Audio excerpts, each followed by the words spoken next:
Outcrop here. This is a Bitcoin technical analysis video. Thanks so much for joining me. I genuinely appreciate it. So I really just want to say thanks, genuinely appreciate it.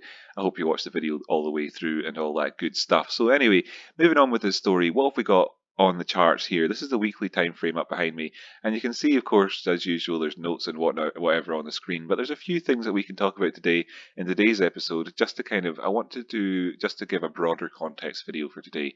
We're still going to start off in the weekly, move down the time frames and build up a picture along the way, but I want to want to throw out a bit of conflict really into the world, just so that you can kind of really stay. Hopefully this will be a palate cleanser for you really. Again, current price action fairly bearish. We've broken down perhaps below this downward sloping trend line here. Looking at the volume, it's nothing special. There is 3 days and 11 hours left on this week, so this could pick up and start to look like it's a real breakout over the course of the next few days.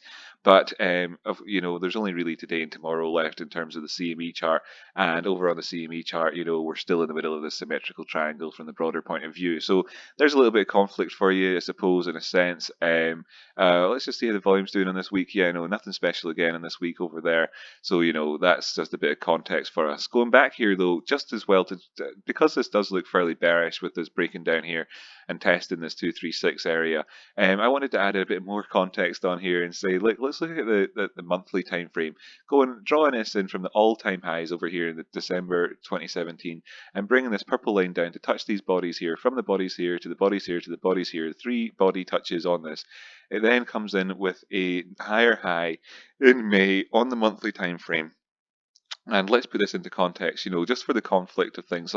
This could potentially be the turning around, in terms of the trend here on the bigger macro picture, and the early signs of it having got a higher high in. But just bear in mind that the low to be a higher low, the prices could go all the way down to the mid 6,000s and still be putting in a higher low. So let's just kind of bear that in mind as this is breaking down, and we can bear the story in mind. And I think then that this Fibonacci retracement on the charts here does give us a bit of a good set of indications for where the price is going at any stage along the way there. Of course, it could ultimately just stay above this line here, the 8889 area where the 236 is. But these are those sorts of targets towards the downside in order to actually have an upward trend on the monthly. And you could see a 618 golden pocket retrace come in here and then ultimately close a higher low body in here and move towards the upside. So you've got the bigger picture in mind over the period of the next couple of months, then you'll not be too surprised no matter what happens with the price action. Then again, the weekly here, we've kind of covered this already, so I can just skip on down past it to the 2 day just before we go, I suppose. 9770, 9300, 8700. Those are the 3 sorts of areas that we can look to on this thing. Maybe 9000 or 8600 where the 21 EMA is, for perhaps some support in that area. Looking here towards the 2 day time frame, are we breaking out of this ascending triangle, or is it positioned wrongly, this upward sloping line?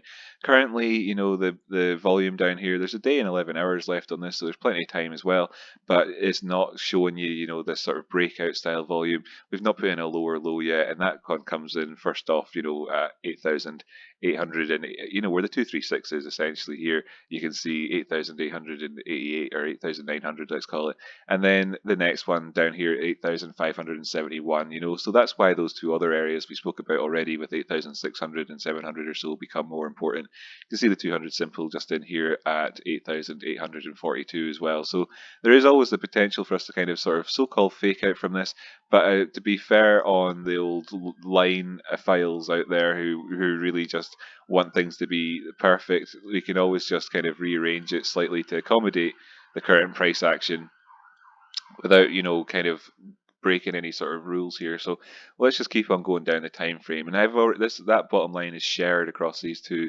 charts, so I've just adjusted it here, and actually now that I think that actually, if I just undo this a second, there's it back one, go down to 24-hour time frame. Yeah, they're shared lines. So the question becomes, are we breaking this or not?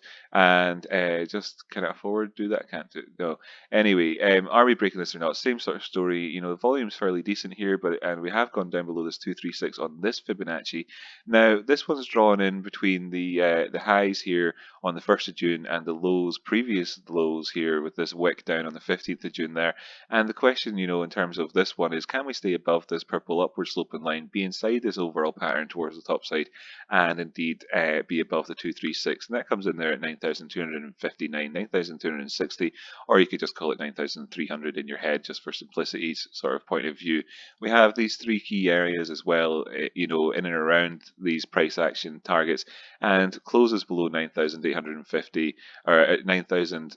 Sorry, closes below 9,850 do indeed open up the possibility of 9,050 and 8,900, but these are drawn. These numbers come in from sort of key areas, looking at previous price action and whatnot. There's more areas than just these key numbers, as we've spoken about already. Maybe I should take these ones off the chart actually. Yeah, I think I should probably just take this bottom set of lines, these sort of numbers off here for now, because they're a bit of a distraction really from what we're talking about. In general, can we stay above these? Can we stay above this area here, the 8,899? But in the 9,000s, really, can we move up then into these other areas and create a valid Fibonacci retracement again? Or indeed, will this line down here end up being moved to accommodate and speculate on future price action if there's any lows off the back of that? Over here in the 12-hour time frame, then, what can we see? Well, this line is coming at the lows have come in here at 8,979, as you can see, and that actually puts us right in this golden pocket again. So we've gone down far enough, in a sense, in terms of this retracement. This one here is drawn in from the lows, from the highs over here.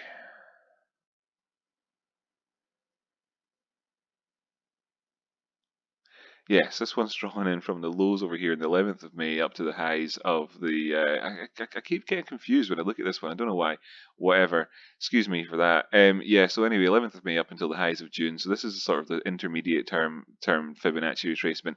And yet again, we come down to the 618. So if you want to be sort of positive in terms of this, you could say we've had a full retracement, and this has just opened up another opportunity for to get in on a move. Now we'd want to see this coming up above the 50% again, to move back up the way, and of course create a valid Fibonacci retracement drawn in, over here to move up towards the top side.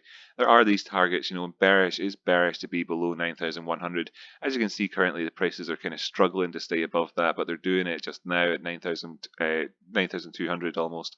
So we're not a million miles away from being back up into these areas, but there we go. And also, actually, there's probably about time that I stretch this out a bit further to accommodate all that's going on, and we can see then we've come down here, touched off the bottom of it, come down here and touched off the bottom of this parallel channel yet again, and also kind of respected the upward sloping nature of the parallel channel without wicking too much further down past that area. So overall, you could say that we're still within the realms of just more of the same, the beat going on. Or you could start to say that maybe the picture is starting to change. It really depends in some senses about where we see the closes operating over the next couple of days with regards to these areas, with regards to the ones that I just kind of deleted off the charts, I suppose, in some ways. Yeah, of the ones I just deleted off the 24-hour time frame, will we close below 9,050 and stuff like that. So anyway, going on down the way and looking towards the 4-hour time frame, and we saw the play out from this bullish divergence between these two lows and this potential head and shoulders, bringing us all the way up towards the 618 there, and then subsequently we've dropped on down again. So let's just have a look here for the divergences on this chart and see if this is just a lower high overall ultimately here compared to these lows, which it kind of is, and then if this is a lower low here, which it looks like it could be, just it is a lower low over here as well. As you can see, just lining this up, it's marginal, but it's there. Then how are we doing in terms of divergences? Well, this was the low. This was a higher low on the RSI, and yet again, this is an ever so slightly higher low on the RSI. So we now have three cases of this bearish divergence. I guess I could or bullish divergence. I could just kind of copy this line here, pop it here. Let's see if this will work out when I re-stretch down the charts. Whoop. No, it has to go further, and it didn't quite work. I don't know how I had that laid out. Anyway, yeah. Mess. So yeah, so the bullish divergence coming in here, inverted head and shoulders. Just delete that line. That's not necessary anymore. Thanks for your patience as I do that. So we have this bullish divergence, and we've hit the golden pocket, a couple of times here, having done that. So there is the possibility that from around about these areas, as you can see here, the very bottom of the channel coming in with bullish divergence, having achieved the sort of golden pocket retrace, there is the chance that things could turn around here. Looking down below, the strength of trend is very much towards the downside. The ADX there above at 31 or 32, the DMI, DM negative is higher, is diverging away from the DM positive. We have that continuation towards the downside and all that sort of stuff there. And in general, we don't see that same divergence over here on the DMI necessarily. No, we do actually. There is a tiny touch. There's an element of this bullish divergence on the DMI because it did kind of push quite high there at 40 before on this low. So that's something to be bearing in mind. So there's an awful lot of conflicting information out there, and I think that makes sense in and around these sort of pivot points of the market that there would be. And of course then we have these other targets in mind. Breaking down below 8,950, for closes can lead towards the price targets down below and to those lower to 8,000s, 7,500 for a CME gap fill, etc., etc. So there's lots of stuff to be bearing in mind as we've talked about over all the previous episodes, but I really wanted to introduce a sense of conflict into today's episode. Going down then to below the 4-hour time frame. So how are we shaping up in terms of these lower time frames and whatnot? Now these have been very unreliable in terms of lots of things, recently. But looking between this low here and this low here on the hourly time frame, you don't actually see that bullish divergence, So there's a little warning sign for you. Of course, we could have looked here in the past for other bits of, we have looked here in the past at other things that give you a little heads up in terms of the conflicts that appear on the charts with different time frames linking them together. But on this one here, we're not really seeing that quite yet. Instead, we just have to kind of look for other things like, can we move back above the 21 EMA? We can see that the prices have been supported, so to speak, or found they've gone up, they've not broken down past that 950 area where we have this fuzzy grey line in here, and we have another fuzzy grey line in here at the 9300s area. So those are the sort of targets that we're looking to as we're sort of coming to the end of the episode, and we see that the prices are coming back up towards that 9,228 area. But we know that the first sort of areas, from having spoken about it already, are say 9,000. 250, 260, 9,300, what we're looking at just here, 9,320 or so. Can we start to see things trending towards the upside? You can look down towards these lower time frames to give yourself an early indication of it. You can see the 21 EMA coming in there at 9,259, matching up perfectly with where the 236 is on the higher time frame. So if you're just looking at this in terms of the hourly time frame and whatnot, then there's your 2 for 1 in terms of confluences and whatnot. If you want to, if you can just bear that in mind that the 21 EMA is coming in right at where that 236 is to create a valid Fibonacci and perhaps move towards the top side. There it is there again. I know the charts look quite squished, but there it is there on the 12-hour time frame, right at exactly the same price point. So that's the sort of the questions that we're asking, and that's the conflict that we're looking to resolve. And I just hope that kind of adds a bit of context to your own trading. You might have some real clear feeling about where things are going. That might, ask some questions about that. You might have just a massive cloud not knowing what thing that you want to try and tackle to try and sort of make your own assessment of things, and hopefully that's giving you a lot to kind of to sort of move on with.